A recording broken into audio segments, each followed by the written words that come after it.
오늘 말씀은 창세기 18장 1절에서 15절까지의 말씀입니다. 오늘 말씀 이 창세기 18장의 내용은 이렇습니다. 여호와께서 마므레의 상수리 나무들이 있는 곳에서 아브라함에게 나타나셨습니다.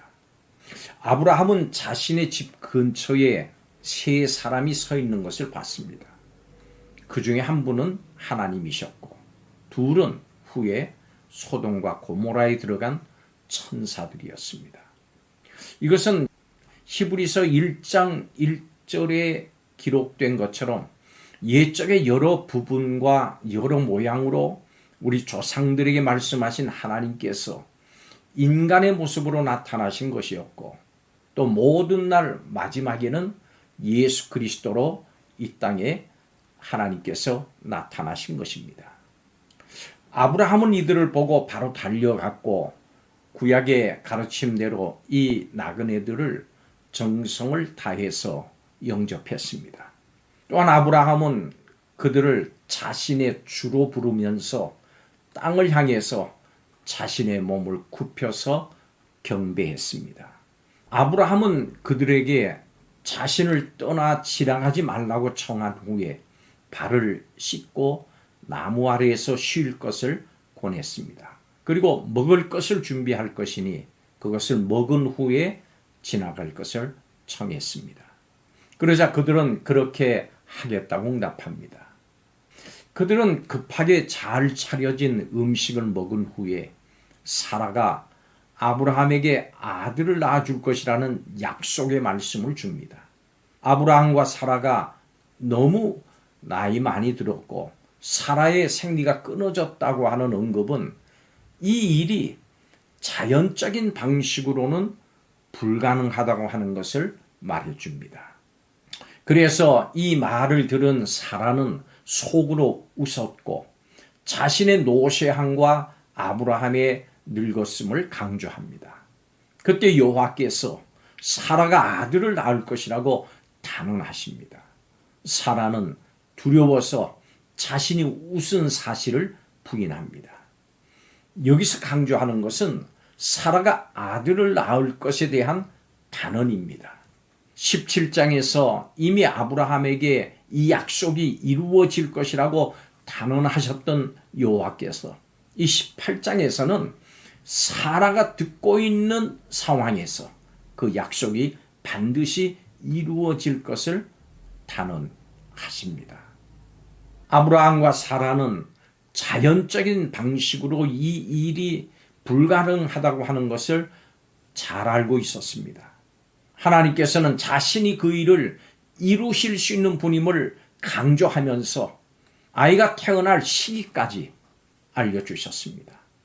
믿음으로 여호와를 환대한 아브라함과 사라에게 여호와께서는 아들을 주실 것을 다시 확인시켜 주십니다. 믿음으로 주님과 이웃을 섬기는 사람에게 하나님께서 복 주십니다. 예수님께서는 제자들을 섬기시면서 그들에게 섬기는 자가 되라고 말씀하셨습니다. 우리 역시 주님의 제자로 섬기는 삶을 살아야 합니다. 어떤 태도로 이웃을 섬겨야 될까요? 오늘 말씀을 통해서 살펴보겠습니다. 첫째로 모든 사람을 존중하면서 섬겨야 합니다. 먼저는 이 섬김의 대상에 차별을 두지 않고 모든 사람을 존중하고 섬겨야 합니다. 남녀노소 지위 고하를 불문하고 섬겨야 합니다. 사람을 차별한다고 하는 것은 조건을 제시하는 겁니다. 이것은 온전한 섬김이 아닙니다. 온전한 섬김은 조건을 제시하지 않고 무조건 존중하는 겁니다. 하나님의 백성인 아브라함은 이 같은 모습을 보여줬습니다. 그는 새 나그네에게 그냥 지나가지 말고 발도 씻고 쉬면서 음식을 먹고 가라고 권합니다. 그것도 아주 정중하고 겸손하게 청했습니다. 나그네라고 하면 다시 언제 만날지 모르는 사람인데 아브라함은 그들을 믿음으로 진심으로 섬겼습니다. 예수님은 자신을 대적하는 죄인들을 섬기셨습니다. 우리 모두는 예수님의 극진한 섬김을 받은 사람들입니다. 예수님의 섬김을 받은 우리는 모든 사람을 존중하면서 섬기는 것이 마땅합니다. 후에 시브리서 13장 2절은 이렇게 기록합니다. 손님 대접하기를 잊지 말라. 이로써 부지 중에 천사들을 대접한 이들이 있었느니라. 아멘. 두 번째로 배려하고 또 좋은 것으로 섬겨야 합니다. 여러분, 온전한 섬김은 상대를 배려하고 섬기는데 최선을 다하는 겁니다. 여우와 두루미 이야기에서 여우는 두루미를 식사에 초대해 놓고 납작한 접시에 음식을 담아줬습니다. 결국 두루미는 음식을 먹지 못합니다. 이에 두루미 역시 여우를 초대해서 입구가 좁은 그릇에 음식을 담아서 대접을 합니다. 여러분, 이것은 섬김이 아닙니다. 아브라함이 나그네의 시간을 빼앗지 않고 급하게 뛰어다니면서도 좋은 것으로 풍성히 대접했던 것처럼 우리 역시 할 수 있는 한 상대를 배려하면서 최선의 것으로 섬겨야 합니다. 시간이 없다는 이유로 대충 섬기는 섬김이 아니고 짧은 시간을 드릴지라도 정성을 다하는 그런 섬김의 자세를 보여야 합니다. 예수님께서 죄인들로 하여금 생명을 얻게 하시고 더 풍성히 얻게 하시려고 십자가를 지신 것을 떠올린다면 우리는 기꺼이 좋은 것으로 사람들을 섬길 수 있습니다. 성도는 만왕의 왕이신 예수님의 섬김을 받은 사람들입니다.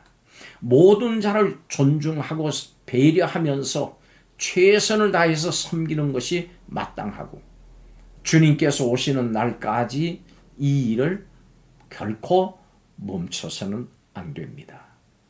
마지막 세 번째로 믿음으로 확신하면서 끝까지 섬겨야 합니다. 섬기는 일을 가장 먼저 시작하신 분은 하나님이십니다. 성도는 하나님을 본받아서 섬겨야 합니다. 내 기분 내킴 따라서 손익을 생각하면서 주의 눈치 보면서 체면상 어쩔 수 없이 섬기는 것이 아니라 믿음으로 섬겨야 합니다. 성도는 모든 일을 주께 하듯 해야 합니다. 믿음으로 하지 않는 모든 것이 죄입니다. 우리 안에 착한 일을 시작하신 하나님께서 그리스도 예수께서 다시 오시는 날 모든 일을 완성하실 겁니다. 성도 여러분, 지금은 비록 우리 섬김이 참 부족하고 온전하지 못하지만 상황을 따라서가 아니고 믿음으로 섬길 때 하나님은 우리가 온전히 섬길 수 있도록 우리를 바꾸십니다. 믿는 자에게는 능치 못함이 없습니다. 우리는 이것을 확신하면서 섬기는 일에 무엇보다도 믿음으로 더욱 힘써야 합니다.